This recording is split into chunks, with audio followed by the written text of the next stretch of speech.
For anyone who watched the Leafs game in Buffalo on Friday night, you shouldn't be stunned at the latest developments regarding Auston Matthews. What's good, everybody? Nick Alberga with a bit of breaking news. This via Chris Johnston on X, hearing that Auston Matthews won't be available to the Leafs tonight after re-aggravating the injury that kept him out of games in November.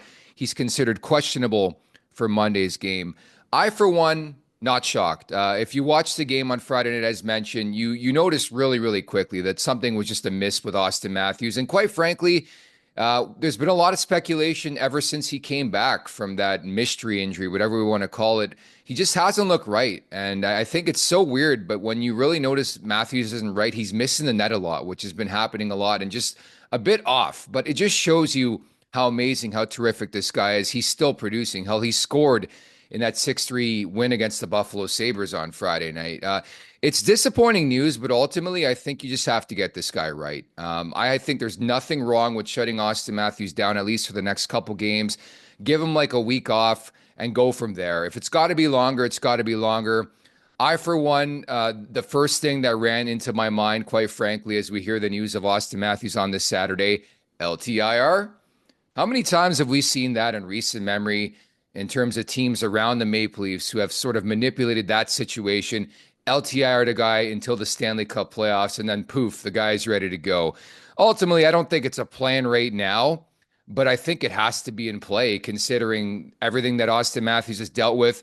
The other thing that caught me too was hearing Morgan Rielly's comments after the game on Friday, where he called it a, quote, serious injury back earlier this season that Auston Matthews was dealing with. They've been very careful the way they phrase things, the terminology surrounding this injury. And that's one of the very few times I heard somebody say serious. So it just, it's scary because he's re-aggravated things. And the problem is nobody really knows what's going on. All we know is that he went to Munich mysteriously, came back, felt a lot better, looked pretty decent the first couple games. But I think by all accounts, and just watching the guy, he doesn't look like the guy who scored 69 goals. But you're always careful with that, because we've sort of conditioned ourselves to suggest and think that Auston Matthews is going to score on every night. But I think just watching the game the last couple times out, there's just something a bit amiss with Auston Matthews. And I think the most important part about all this is that Toronto is really successful without this guy, which is a theme throughout his tenure as a National Hockey Leaguer. 42, 21, and 2 all-time without Auston Matthews in the lineup. And I think the major benefit this team has right now is their current standing, right? They're not scratching and clawing for a playoff spot. On top of that, as mentioned, they seem to do really well without this guy in the lineup. And I think at this point, and I know that they tried this and they attacked it the very same way earlier on in the year when he had the initial setback. Just get the guy right. If it means 2 months, it means 2 months. If it means surgery, it means surgery.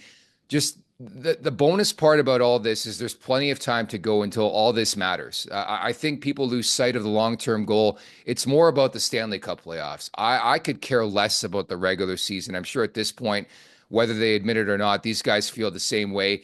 Get Matthews to the playoffs, get him right, get him healthy. And quite frankly, that's all that matters. I think if there were a time for this to take place, it's right now around Christmas. There's plenty of racetrack remaining in the regular season.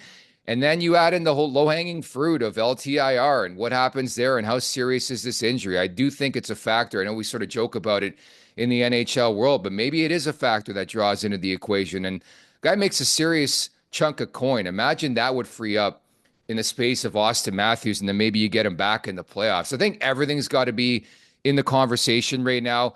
I'd also throw out there, too, the Four Nations. We get closer and closer to this tournament, and it's becoming abundantly clear that Auston Matthews is nowhere close to the guy we know. He's nowhere close to being healthy.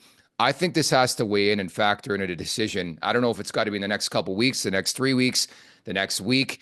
They got to make a determination, both sides, whether it's Matthews, whether it's Team USA, whether it's the Leafs, involved in that conversation. I know you want Auston Matthews playing in that tournament, but he's a Toronto Maple Leaf first and foremost. He's the captain of this team. They're trying to win a Stanley Cup. So that's going to be really intriguing. So that is the very latest on this Saturday. Auston Matthews officially shut down after re-aggravating the injury. That's key terminology via the tweet from Chris Johnston. So we'll find out more as the day continues and cross our fingers here when it comes to the captain. Make sure to check out more of our content right here on the Leafs Nation YouTube page. We got long-form interviews, we got clips, we got epic rants by Jay Roseau. We simply have it all. And don't forget, you can find out much more at theleafsnation.com. Thanks so much for watching.